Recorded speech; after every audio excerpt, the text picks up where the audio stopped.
Praise the lord. హల్లెలూయా. ఘనత, మహిమ, ప్రభావములు ఆ దేవాది దేవునికే చెందునుగాక. మనమంతా కలిసి ప్రార్థన చేసుకుందామండి. మహాపరిశుద్ధుడవైన మా ప్రియ పరలోకపు తండ్రి, జీవము గల దేవా, జీవాధిపతి అయిన జ్యోతిర్మయుడా, మా ఇమ్మానుయేలు, మహిమాన్వితుడా, మహనీయుడా, మారని దేవా, మార్పులేని దేవా, మాకు చాలని దేవా, పరిశుద్ధుడా, మహోన్నతుడా, కృపగల తండ్రి, ఆశ్చర్యకరుడా, అద్భుతాలు చేయి దేవా, కనికరం గల తండ్రి, అల్పులము అయిన మాకు నీవు దేవుడైనందున ఎనలేని స్థుతులు స్తోత్రాలు సమర్పించుకుంటున్నాం తండ్రి. మమ్మల్ని, మా కుటుంబాలను ఇంతవరకు మీరు ఆదరించి మీరు ఎక్కల కింద కాచి కాపాడి రక్షించి మమ్మల్ని సజీవులుగా ఉంచిన కరుణామయుడా, మీకే వందనాలు, స్తుతులు, స్తోత్రాలు నాయన. ప్రభువా, పరిశుద్ధ గ్రంథములో వ్రాయబడిన పస్కా అనే పండుగను గురించి మేము ధ్యానం చేయబోచుండగా దేవా, మీరే మాకు తోడై ఉండి వాక్యములోకి నడిపించండి తండ్రి. మీ సత్యవాకులను వింటున్న మేమంతా కూడా మీ మంచి మాటలు విని మా హృదయాలలో ముద్రింప చేసుకొని హృదయ శుద్ధిని పొందుకొని సత్ప్రవర్తన కలవారమై సద్భక్తితో మీ సత్య మార్గంలో నడవటానికి మాకందరికీ మీ కృప అనుగ్రహించి కడవరకు మా చేయి పట్టుకుని మమ్మల్ని నడిపించమని పరిశుద్ధుడైన యేసుక్రీస్తు నామములో అడిగి వేడుకుంటున్నాము మా పరమ తండ్రి. ఆమేన్. ఇప్పుడు పస్కా అనే పండుగను గురించి పరిశుద్ధ గ్రంథము నుండి చరిత్ర ప్రకారంగా కూడా కొన్ని మాటలు విందామండి. ఆనాటి ఇశ్రాయేలు ప్రజలు మొదటిగా మోషే నాయకత్వంలో ఐగుప్తులో చేసుకున్న ఈ పండుగ ఎందుకు చేసుకున్నారు అనే సంగతులను మనం తెలుసుకోవాలంటే అసలు ఇశ్రాయేలు వారు ఐగుప్తుకు ఎందుకు వచ్చారు, వారికి ఎందుకు అలాగా బానిసలయ్యారు అన్న మాటలను మనం కొన్ని తెలుసుకుంటే ఈ పండగ ఎందుకు చేసుకున్నారు అనేది మనకు అర్థమవుతుందండి. కాబట్టి ఈ పుటము వేయబడిన ఈ మాటలను మనం గనక శ్రద్ధగా వింటే ఈ పస్కా బలి పండుగ ఎందుకు ఆచరించారు అనేది మనకు చక్కగా అర్థమవుతుందండి. మరి ఇప్పుడు ఆ మెసేజ్ని మనం శ్రద్ధగా విందాము. నిర్గమాకాండము, లెవియ కాండములలో కనిపించే పస్కా పశువు అనే దేవుని గొర్రె పిల్లను గురించి పండిత మేధావులు చెప్పిన మాటలను బట్టి పరిశుద్ధ గ్రంథములో నుండి నిర్గమాకాండము, లెవియ కాండములో పలుచోట్ల వ్రాయబడిన మాటలను బట్టి మనము సంభాషించుకుందామండి. ఈ పస్కాను గురించి ఎన్నో ప్రశ్నలు వస్తాయి. పూర్వములోని ఇశ్రాయేల్ ప్రజలకు దేవుడు కొన్ని పండగలను సంవత్సరానికి ఒకసారి ఆచరించమని ఆజ్ఞాపించాడు. అలాగా 7 పండగలను గురించి వారికి తెలియపరిచాడు.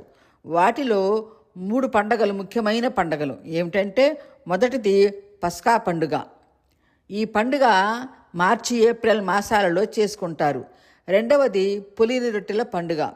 మూడవది పెంతెకోస్తు పండుగ, అంటే పరిశుద్ధాత్మ మొదటిగా ఈ భూమిపైకి దిగి వచ్చిన రోజు. యేసు ప్రభువు శిలువకు ముందు శిష్యులతో పాటు ఆ మేడగదిపై పస్కా పండుగను ఆచరించిన తరువాత ఆయన ఒలీవల కొండకు వెళ్ళారు. ఆ మేడగదిపైనే పరిశుద్ధాత్మ దిగి వచ్చాడు. ఆ మేడగది ఇప్పటికీ కూడా యెరూషలేములో ఉందండి. అలాగా ఈ 3 పండుగలు ముఖ్యంగా జరుపుకుంటారు. ఈ మూడింటిలో అతి ముఖ్యమైన పండుగ పస్కా బలి పశువు పండుగ. ఈ పండుగ యూదులకు ఎంతో ప్రాముఖ్యమైన పండుగగా ఉంది. దీనిని యూదులు అప్పటి కాలంలో ఉన్నవారు తరతరముల నుండి ఎంతో భక్తి శ్రద్ధలతో జరుపుకుంటారు. పూర్వకాలమున దేవునికి అర్పించే బలులు అనేక రకాలుగా ఉండేయండి. అయితే పరిశుద్ధ గ్రంథములో ఆదికాండం 3వ అధ్యాయం 21లో మనం చూస్తే ఆదాము అవ్వలు దేవునికి అవిధేయులైనందున యెహోవా తండ్రి వారి కొరకు ఏదెను తోటలో ప్రథమంగా ఒక బలి అర్పించి ఆ బలి పశువు చర్మముతోనే దేవుడు వారికి చొక్కాయలు కుట్టి తొడిగించాడు. వారిద్దరూ దేవుని యందు పాపము చేసినందున వారికి గల మహిమ వస్త్రాలను పోగొట్టుకున్నారు. ఆ తరువాత దేవుడు ఆదాము అవ్వలను తోట నుండి బయటకు గెంటి వేశాడు. అలాగా ఎందుకు చేశాడు అంటే దేవునికి వారి మీద ప్రేమ లేక కాదు, కానీ మరలా వారు జీవవృక్ష ఫలములు తిని మరణము లేకుండా దేవునికి శాంతం దూరం అయ్యి నిత్యము పాపములోనే బ్రతకవలసి వస్తుంది కనుక దేవుడు వారిని ఆ జీవఫలముల చెట్టు నుండి దూరం చేశాడు. ఈ బలులను బట్టి మనం గమనిస్తే దేవుడు ఆదాము అవ్వల పాపము కొరకు ఏదెను తోటలో చేసిన జంతు బలి యాగము, ఇశ్రాయేలు వారు ఐగుప్తులో చేసిన పస్కా బలి యాగము కొంతమట్టుకే కానీ వారి పాపములకు శాశ్వత పరిష్కారం కాదని గుర్తించాల్సి ఉందండి.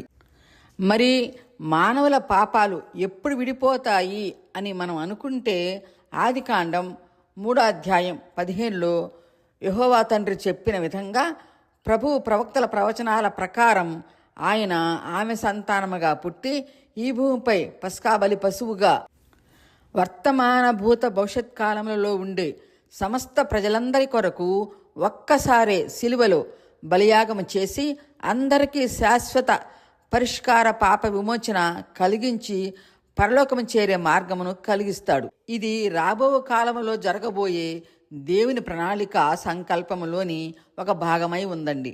కాలము సంపూర్ణమైనప్పుడు ప్రభువు సమస్త జనుల పాపాల నిమిత్తము ఆయన ఆమె సంతానముగా పుట్టి పస్కా బలి పశువుగా మారాడు. పూర్వములో మోరియా పర్వతముపై అబ్రహాము ఇస్సాకును బలి ఇవ్వబోయే ముందు అబ్రహాము దేవుని మాట చొప్పున ఇస్సాకుకు బదులుగా అక్కడ ఉన్న గొర్రెను బలిగా అర్పించాడు. ఆ గొర్రెపిల్ల యేసు ప్రభుకు సాదృశ్యంగా ఉన్నాడు అని యోహాను సువార్త 1:29లో బాప్తిస్మిచ్చే యోహాను గారు ప్రవక్త ప్రభువుకు బాప్తిస్మి ఇచ్చి ఈయనే లోక పాపములు మోసుకుని పోవు దేవుని గొర్రె పిల్ల అని యోహాను 1:29లో బాప్తిస్మిచ్చే యోహాను గారు ప్రభువును గూర్చి తెలియపరిచాడు. ఆ విధంగానే ఇస్సాకు బలియాగము ప్రభు పునరుత్థానమునకు ముందు గుర్తుగా సాదృశ్యంగా ఉందండి. ఇంకా ఇప్పుడు పస్కా గురించిన మాటలను విందాము. నిర్గమా కాండం 12వ అధ్యాయములో, లెవీయ కాండములోని 23వ అధ్యాయం 4-8 వరకు చూస్తాము. ఈ పండుగ ఆచరించే విధానం గురించి ప్రభు అయిన యెహోవా మోషే ద్వారా ఆనాటి ఇశ్రాయేలు వారికి కొన్ని నియమాలు కట్టడలు తెలియపరిచాడు. ఈ పండుగ మార్చి ఏప్రిల్ మాసములలో జరుపుకుంటారు. పస్కా అంటే హెబ్రీ భాషలో పాసోవర్ అంటే దాటిపోవుట, విడుదల, విమోచన అని అర్థం. ఈ పండుగను దేవుడు ఇశ్రాయేలు వారికి ఈ పండుగను ఎప్పుడు ఆచరించమని చెప్పాడంటే సంవత్సరానికి మొదటి నెల అయిన అబీబు మాసమున 14వ దినమున సాయంకాలం అంటే దాదాపు 5 గంటల సమయంలో యూదులు ఏర్పరచుకున్న క్యాలెండర్ ప్రకారం మొదటి నెల 15వ దినమున సాయంత్రం 5 గంటలకు పస్కా బలి జరుపుకుంటారు. అయితే అబీబు నెలను నీసాను మాసము అని కూడా అంటారు. అబీబు నెలన్న నీసాను మాసం అన్న ఒక్కటే. ఈ పండుగను ఇశ్రాయేలు వారు ఐగుప్తులో ప్రథమంగా ఎప్పుడు జరుపుకున్నారు అంటే క్రీస్తు పూర్వం 1313లో జరుపుకున్నారని బైబిల్ పండితులు చెప్తున్నారు. ఇశ్రాయేలు వారు 430 సంవత్సరాల ఐగుప్తు బానిసత్వము నుండి విడుదల పొందుకునే సమయానికి ముందుగా మోషే నాయకత్వములో దేవుడు వారిని ఐగుప్తు నుండి దాటించి కానానుకు ప్రయాణింపచేశాడు. ప్రభు శిలువ యాగమునకు పస్కా బలికి గల సంబంధం ఏమిటో కూడా మనం విందామండి. ప్రభువు పస్కా బలికి సాదృశ్యంగా ఎలా ఉన్నాడు అనేది లేఖనాల ద్వారా విందామండి. క్రీస్తు పుట్టుక ముందు మోరియా పర్వతంపై జరిగిన ఇస్సాకుకు బదులు బలి అయిన గొర్రెను బట్టి ఆనాటి ఇశ్రాయేలు వారు ఐగుప్తులో చేసిన బలియాగమును బట్టి ఆ పరమ తండ్రి ప్రణాళిక ఎంతో దాగి ఉంది. ఆనాటి ఆదాము నుండి ఈనాటి మానవులపై రాజ్యమేలుతున్న పాపములు శాశ్వతంగా పరిష్కరింపబడాలంటే ఆ సృష్టికర్తే దైవ మానవునిగా వచ్చి పస్కా పశువుగా శిలువపై బలియాగము చేయటం అనేది ఆ పరమ తండ్రి ప్రణాళికై ఉంది. కాబట్టి పస్కా పశువుకు ప్రభు సాదృశ్యంగా ఉన్నాడు అని మనం తెలుసుకుంటాము. ఇంకా కూడా అనేక పోలికలు ఉన్నాయి. ఆనాటి పస్కా పశువుకు ప్రభువుకు ఇచ్చిన విధంగా చేదు రసము తాగించారని, దాని తల మీద ముళ్ళ కిరీటము ధరింపచేశారని, దాని కాళ్లకు మేకులు కొట్టారని, దాని మాంసము ఎముక విరవకుండా భుజించారని ప్రవక్తల ప్రవచనాలను బట్టి బైబిల్ పండితులు ఇలాగా పోలికలు చెప్తూ ఉంటారు. దీనిని బట్టి చూస్తే ప్రభు ఎముకలు విరువబడలేదని యోహాను సువార్త 19:33లో చూస్తాము.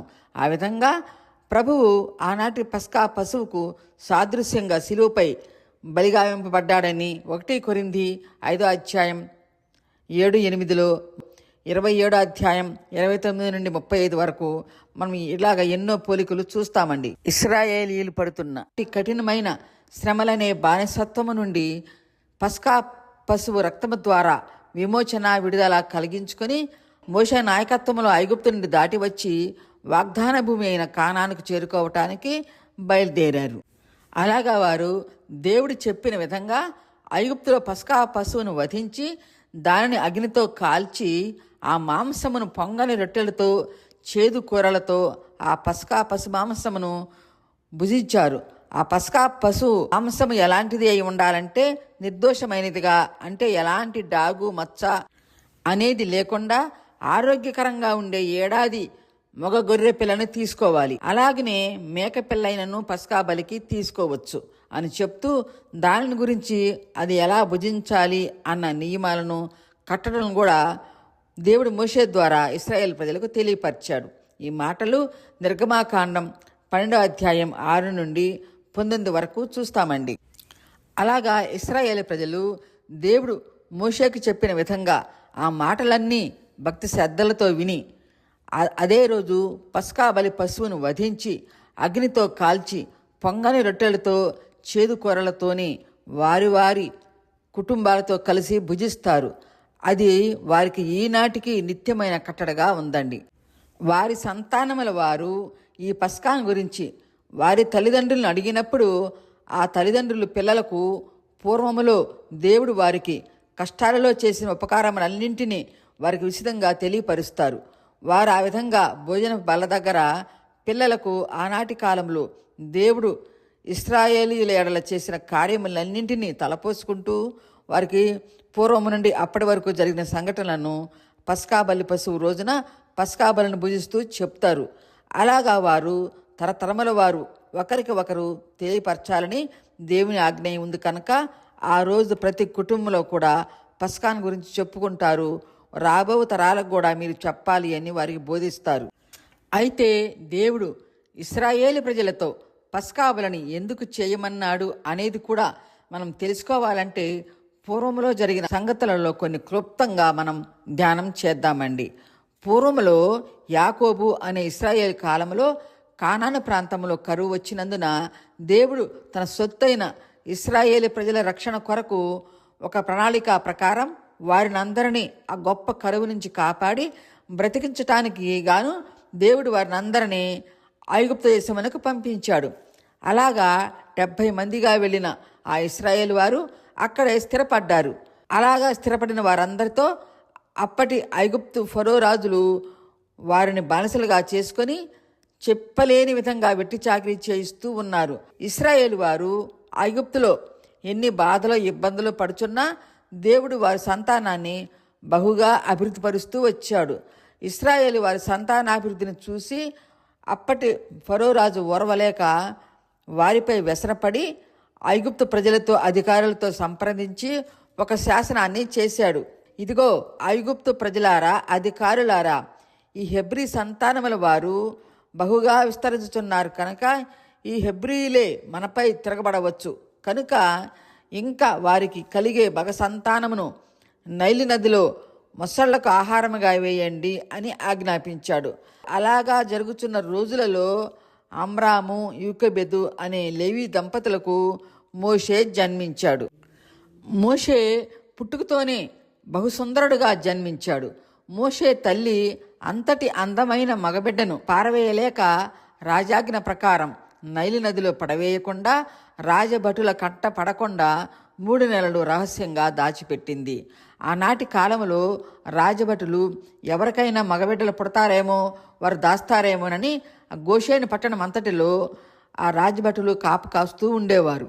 అందుకని యూకెబెదు ఆ బిడ్డను 3 నెలల కన్నా దాచిపెట్టలేకపోయింది. అలాగా యూకెబెదు రాజభటుల కంట పడకుండా 3 నెలలు రహస్యంగా మోషేని దాచిపెట్టింది. కానీ ఆ తర్వాత ఆ పసి బిడ్డలు చిన్న చిన్నగా కేకలు వేస్తారు కనుక ఇంకా బిడ్డను దాచలేక జమ్ముతో ఒక పెట్టెను తయారు చేసి దానికి కీలు పూసి పరమ తండ్రికి ప్రార్థించి మోషేను ఆ పెట్టెలో పరుండబెట్టింది. అలాగా యూకెబెదు తన బిడ్డ నిమిత్తము విశ్వాసముతో ఆ దేవునికి ప్రార్థించి ఆయనపై భారం వేసి ఆ జమ్ము పెట్టెను నది మధ్యన ప్రవాహములో వదలకుండా నైలు నది ఒడ్డున ఉన్న జమ్ము మధ్యలో వదిలిపెట్టిందండి. అలాగా ఎందుకు వదిలిపెట్టిందంటే ఆ పెట్టెను జమ్ములో ఎందుకు వదిలింది అంటే నీటి ప్రవాహంలో వదిలితే ఆ పెట్టె వేగంగా కొట్టుకొని పోతుందని, జమ్ము ఉన్న చోట నీళ్ళల్లో వదిలితే ఆ పెట్టె నెమ్మదిగా కొట్టుకొని పోతుందని, ఆ సమయంలో ఎవరైనా చూస్తే బిడ్డ బ్రతుకుతాడు అన్న నమ్మకము అనే విశ్వాసముతో యూకెబెదు మోషేను గుండెలకు హత్తుకొని ఆ జమ్ము పెట్టెలో పెట్టి ఆత్మవిశ్వాసముతో ఆ పెట్టెను జమ్ము ఉన్న నీళ్ళల్లో వదిలివేసింది. యూకెబెదు అనుకున్న విధంగానే పెట్టె నదిలో వదిలిన కాసేపటికి ఫరో రాజు కూతురు తన తోటి స్నేహితులతో కలిసి నైలు నదికి స్నానం ఆచరించడానికి వచ్చింది. యూకెబెదు అనుకున్నట్లుగానే ఫరో రాజు కూతురు తన స్నేహితులతో నీటిలో స్నానమునకు దిగబోచుండగా జమ్ములో నుండి ఒక పెట్టె మెల్లగా కొట్టుకుని రావటం చూసింది. వెంటనే రాజు కూతురు తన స్నేహితులకు చూపించి ఆ పెట్టెని తీసుకుని రా, అది ఏమిటో చూద్దాము అని తన సేవకురాలకు ఆజ్ఞాపించింది. వెంటనే ఆమె సేవకురాలు వెళ్ళి ఆ పెట్టెని తెచ్చి రాజకుమార్తెకు ఇచ్చింది. ఫరో రాజకుమార్తె ఆ పెట్టె తెరచినప్పుడు సుందరుడైన మగబిడ్డను చూసింది. వెంటనే ఆమెకు ఆ బిడ్డ పైన అమితమైన అనురాగం కలిగి ఆ బిడ్డకు మోషే అని పేరు పెట్టింది. మోషే అంటే నీటి నుండి తీయబడిన వాడు అని అర్థం. రాజకుమార్తెకు ఆ శిశువునందు అతి ప్రేమ కలిగి తానే పెంచుకోవాలి అని అనుకుంది. అప్పుడు తన పెద్ద దాసి మాట్లాడుతూ, రాజకుమారి, ఈ మగ శిశువు హెబ్రీ శిశువు, వీరిని పుట్టిన వెంటనే చంపివేయమని నీ తండ్రి అయిన రాజాజ్ఞ అయి ఉన్నది కదా అని అంది. అంతటా రాజకుమారి, మోషే ఎవరైనాను సరే నేను పెంచుకుంటాను అని సుందరుడైన మోషేను గుండెలకు హత్తుకుంది. అంతలో ఇదంతా దూరము నుంచి కనిపెట్టి చూస్తున్న మోషే అక్కయిన మిరియాము గబగబా రాజకుమార్తె దగ్గరకు వచ్చి, అమ్మగారు, ఈ బిడ్డను చూసుకుంటానికి ఒక దాదిని పిలుచుకురానా అని అడిగింది. అందుకు రాజకుమార్తె సరే పిలుచుకుని రా అంది. వెంటనే మిరియాము మోషేకు దాదిగా ఉండటానికి మోషే తల్లిని తీసుకుని వచ్చింది. అలాగా నదిలో పారవేయబడిన మోషేను ఆ దేవుడు రాజకుమార్తె ద్వారా అతని తల్లే దాది అయ్యి పాలు ఇచ్చి పెంచి పెద్ద చేసిన తరువాత రాజకుమార్తె ఉంటున్న రాజమందిరములో మోషేను ఆమెకు అప్పగించింది. అలాగ యూకెబెదు తన సొంత కుమారుడైన మోషేకు దాదిగా ఉండి పాలిచ్చి పోషించి రాజకుమార్తె ద్వారా దాదిగా జీతం పుచ్చుకుందండి. ఇక్కడ మనం ఆలోచన చేస్తే రాజాజ్ఞ ప్రకారం నైలు నదిలో వదిలిన మోషేను దేవుడు రాజుగారి కూతురు ద్వారా బయటికి తీయించి రాజగృహంలో పెరిగేటట్లు చేశాడు అంటే ఇదంతా కూడా మా మహాదేవుని సంకల్పమై ఉందండి. ఫరో రాజు కుమార్తె మోషే మీద ఉన్న అధికమైన ప్రేమతో ఆమె పెండి కూడా చేసుకోకుండా మోషేను తన సొంత కొడుకు కన్నా ఎక్కువగా ప్రేమించి పెద్ద చేసింది. ఐగుప్తులో ఉన్న సకల విద్యలు, యుద్ధ తంత్రములు అన్నీ కూడా నేర్పించి అన్నిటి యందు ఆరితేరిన వాడుగా తీర్చిదిద్దింది. అలాగా మోషే ఆ రాజగృహంలో 40 సంవత్సరాలు రాజభోగాలతో జీవించాడు. మోషే ఉన్న కాలములోని ఫరో రాజు తర్వాత మోషే రాజుగా వారసుడుగా ఉన్నాడు. ఒకరోజు మోషే తన సహోదరులైన హెబ్రీలను చూడాలనిపించి రాజగృహంలో నుండి గోషెను ప్రాంతంలో ఉన్న తన సహోదరులను చూడటానికి బయలుదేరాడు. ఇక్కడ మనకొక ఆలోచన వస్తుందండి. ఏమిటంటే హెబ్రీలు తన సహోదరులని మోషేకు ఎలా తెలుసు అని మనం అనుకుంటాము. మోషేకు పాలిచ్చి పెంచి పెద్ద చేసిన దాది మోషే తల్లి అయిన యూకెబెదు కాబట్టి ఆ తల్లి కొద్దో గొప్పో ఆ చిన్న వయసులో చెప్పి ఉండవచ్చు. ఎలాగంటే పూర్వములోని స్త్రీలు 7 సంవత్సరముల వరకు బిడ్డలకు పాలిచ్చి పెంచేవారు. కనుక మోషేకు తన సహోదరులు గోషెను ప్రాంతంలో వెట్టి చాకిరీ చేస్తున్నారని తెలుసు కనుక ఒకసారి చూసి వద్దామని గోషెను ప్రాంతమునకు బయలుదేరాడు. మోషే అలాగా వెళుచుండగా మార్గములో ఒక ఐగుప్తీయుడు ఒక ఇశ్రాయేలు వానితో వాదన పడటం చూశాడు. అలాగా వారు మార్గములో తగులాడుకుంటూ ఉన్నారు. అది చూసిన మోషే ఆగి వాళ్ళ దగ్గరకు వెళ్ళి, అయ్యలారా, మీరు ఎందుకు అలాగా కొట్లాడుకుంటున్నారు అని ఎంతో ఆప్యాయంగా అడిగాడు. అంతలో వారిద్దరిలో ఒకరైన ఐగుప్తీయుడు, మాపై తీర్పు తీర్చడానికి అసలు నువ్వు ఎవరివి అని మోషేను ప్రశ్నించాడు.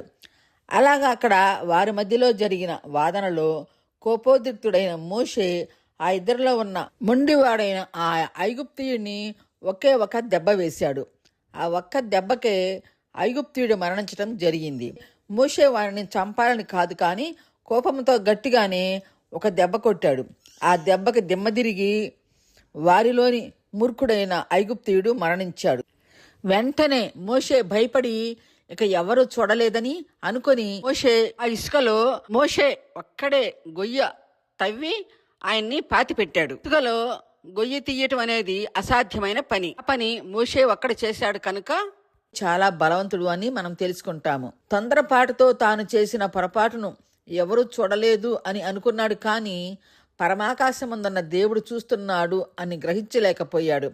ఇంకా తరువాత కొంతకాలానికి మరలా తన సహోదరులను కలుసుకోవాలని గోషేను ప్రాంతం మరలా వెళ్ళుచుండగా, మరలా ఇద్దరు హెబ్రీ సహోదరులు తగులాడుచుండగా, మరలా మోషే వారి దగ్గరకు వెళ్ళి, అయ్యలారా, మీరిద్దరు సహోదరులు కదా, ఎందుకు గొడవ పడుతున్నారు అని వారిని ప్రశ్నించినప్పుడు వారిలో ఒకడు మోషే వంక కోపంగా చూస్తూ, నువ్వెవరివి మాకు చెప్పటానికి? మొన్న ఐగుప్తీని చంపి ఇసుకలో పూడ్చినట్లు మమ్మల్ని కూడా చేయాలని చూస్తున్నావా అని మాట్లాడాడు. ఆ వ్యక్తి అన్న మాటలకు మోషే భయపడి, ఇది గనుక ఫరో రాజు తెలిస్తే నన్ను చంపివేస్తాడు అని భావించి భయపడి అక్కడ నుండి ఆయనకు 40 సంవత్సరాల వయసున్నప్పుడు పారిపోయి మిద్యాను దేశమునకు చేరాడు. మోషే ఐగుప్తీని చంపి భయపడి ఐగుప్తు దేశము నుండి మిద్యాను దేశమునకు పారిపోయినప్పుడు అక్కడికి వేరే కాపరులు వచ్చి ఆ స్త్రీలతో జగడమాడుచున్నప్పుడు అక్కడే సొమ్మసిల్లి పడిపోయిన మోషే వెళ్ళి వారిని బెదిరించి బావి మీద నుండి మూత తీసి నీళ్లు తోడి తొట్లు నింపి సిప్పోరా మందలకు నీళ్లు తాపించాడు. అంతటా స్త్రీలు మోషేను తన తండ్రి దగ్గరకు తీసుకుని వెళ్ళారు. మోషే అక్కడికి వెళ్ళి అన్నపానములు పుచ్చుకొని సేద తీరాడు. మోషేను చూసిన సిప్పోరా తండ్రి అయిన యిత్రో అనే రగూయేలు మోషేతో మాట్లాడుతూ, నీవు ఒక్కడవే ఎలా ఉంటావు? నీవు ఇంకా మాతోనే ఉండు అని ప్రేమగా చెప్పాడు.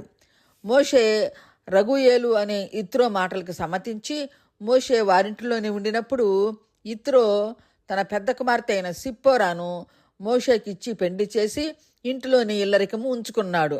అయితే మోషే వారింటిలో ఊరకనే ఉండకుండా తన మామకు అనేక గొర్రెల మందలు ఉన్నందున వాటిని తోలుకొని అరణ్యములో ఉన్న దేవుని పర్వతమునకు వెళ్ళి మందలను మేపుతూ ఉన్నాడు. ఇక్కడ మనం ఒక మాట చెప్పుకుందామండి.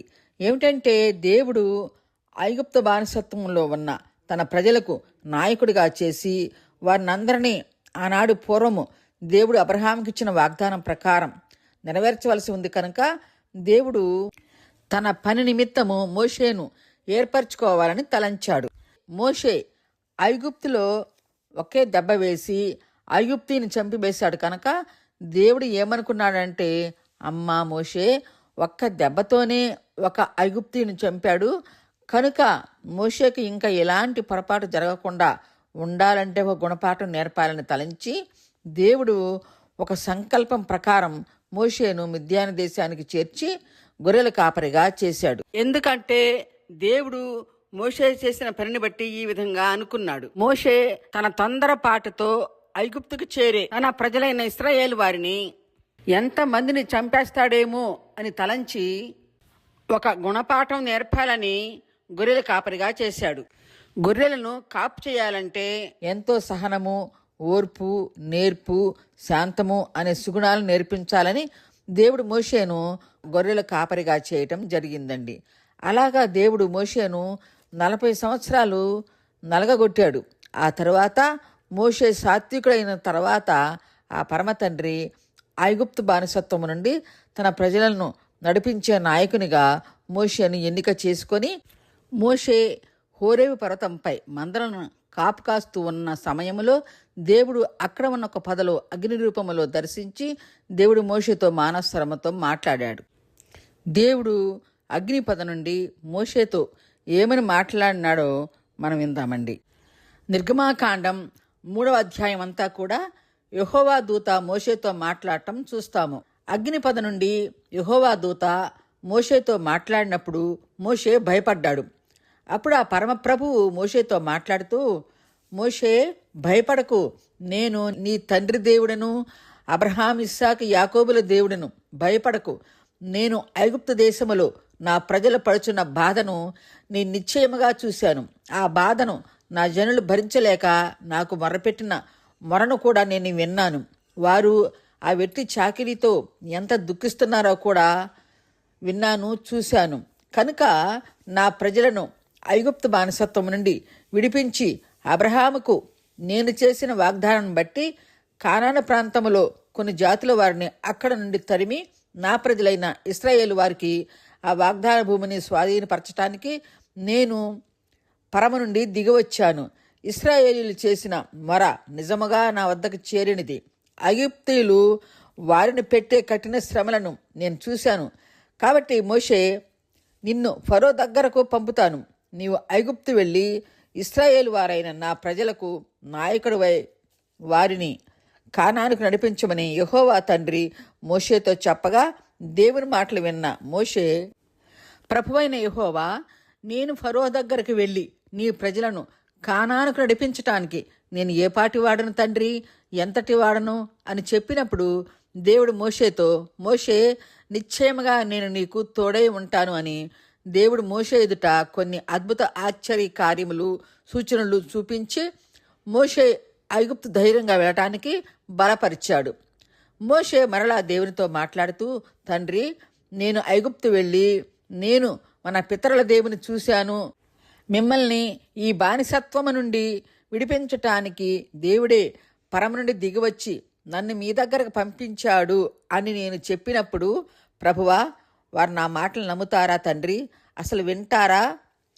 పరమ నుండి దిగివచ్చి హోరేబు కొండపై నీతో మాట్లాడిన మన పితరుల దేవుడు ఎవరు అంటే వారికి నేను ఏమని సమాధానం చెప్పాలి అని అడిగినప్పుడు దేవుడు మోషేతో ఆయన ఎవరు అనేది తెలియపరిచాడు.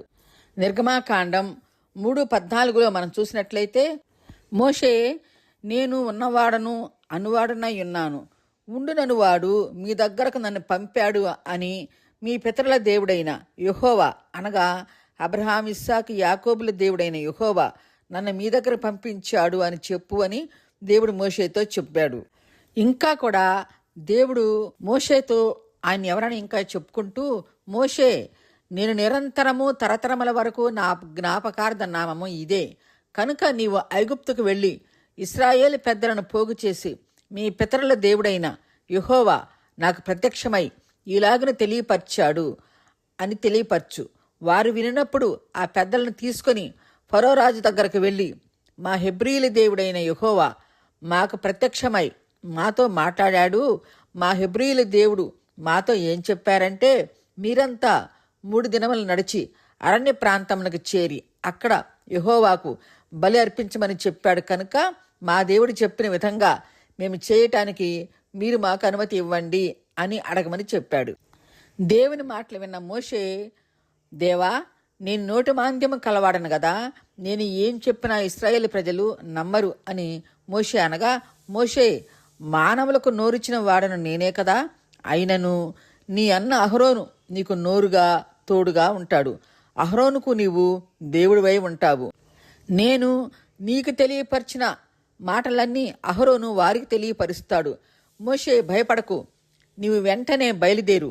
ఇదిగో నీ అన్న అయిన అహరోను దేవుని పర్వతము దగ్గర కలుసుకొని నీకు తోడుగా ఉంటూ నీవు చెప్పిన మాటలను వారికి చెప్తాడు. మీ ఇద్దరికి నేను తోడై ఉండి మిమ్మల్ని ముందుకు నడిపిస్తాను. ఐగుప్తులో నీకు హాని చేయాలని అనుకున్న వారు ఎవరూ లేరు. నేను నీకు చూపించిన మహత్కార్యములన్నీ నీ చేతి కర్రతో వారు ఎదుట చేయాలి సుమా అని చెప్పగా, మోషే ఇంటికి వెళ్ళి తన మామ అయిన ఇత్రోకు హోరేబు కొండపై దేవునికి మోషేకి మధ్య జరిగిన సంభాషణ గురించి తెలియపరిచి, నేను నా సహోదరులను చూడటానికి వెళ్ళవలసి ఉన్నది అని అన్నప్పుడు మోషే మామ దేవుని ఆజ్ఞ చొప్పున క్షేమంగా వెళ్ళిరమ్మన్నాడు. అంతటా మోషే తన మామ అనుమతితో తన భార్య అయిన సిప్పోరాను తన కుమారులైన గేర్షోము, ఎలియాజరును గాడిద మీద ఎక్కించుకొని ఐగుప్తుకు ప్రయాణం అయ్యాడు. మోషే మిద్యాను నుండి ఐగుప్తుకు బయలుదేరగానే దేవుడు ఐగుప్తులో ఉన్న అహరోనుతో మాట్లాడి, నువ్వు ప్రయాణమై మోషేకి ఎదురుగా వెళ్ళి దేవుని పర్వతం మీద కలుసుకోమని చెప్పగా, అహరోను దేవుని మాట చొప్పున అరణ్యము గుండా ప్రయాణమై దేవుని పర్వతమైన హోరేవు పర్వతం దగ్గర కలుసుకొని అహరోను తన తమ్ముడైన మోషేను ముద్దు పెట్టుకున్నాడు. ఇంకా మోషే దేవుడు తనను దర్శించి చెప్పిన మాటలన్నీ అన్నైన అహరోనుకు సమస్తము తెలియపరిచాడు. ఆ తర్వాత వారిద్దరూ కలిసి ఐగుప్తులో నివసించే ఇశ్రాయేలు వారి దగ్గరకు వెళ్ళి వారిలో నుండి పెద్దలను పోగు చేసి దేవుడు చెప్పిన మాటలన్నీ వారికి తెలియపరిచి వారి ఎదుట మోషే ఎన్నో మహత్కార్యములు చేసినప్పుడు వారు మోషేను నమ్మారు. ఇక్కడ మనం గమనిస్తే సీనాయి పర్వతం అన్నా హోరేవు పర్వతం అన్నా దేవుని పర్వతం అన్నా ఒక్కటే గాని వేరు వేరు పర్వతాలు కాదండి. ఇంతవరకు మనం మోషేకు దేవుడు హోరేవు పర్వతంపై దర్శించి మానవస్వరమతో మాట్లాడి తన ప్రజలను ఐగుప్తు బానిసత్వం నుండి విడిపించటానికి తన అన్న అయిన అహరోనుతో కలిపి ఐగుప్తుకు వెళ్ళాడని తెలుసుకున్నాము. తర్వాత భాగంగా మోషే ఫరో రాజు ఎదుట 9 అద్భుతాలు చేయటం, 10వ అద్భుతములో జరిగిన ఘోరమైన సంఘటనలు, ఆ తర్వాత పస్కా బలి ఇవ్వటం, పస్కా బలి అనంతరం వారు ఐగుప్తు నుండి కానానుకు ప్రయాణించటం అనేది 2వ భాగంలో విందామండి.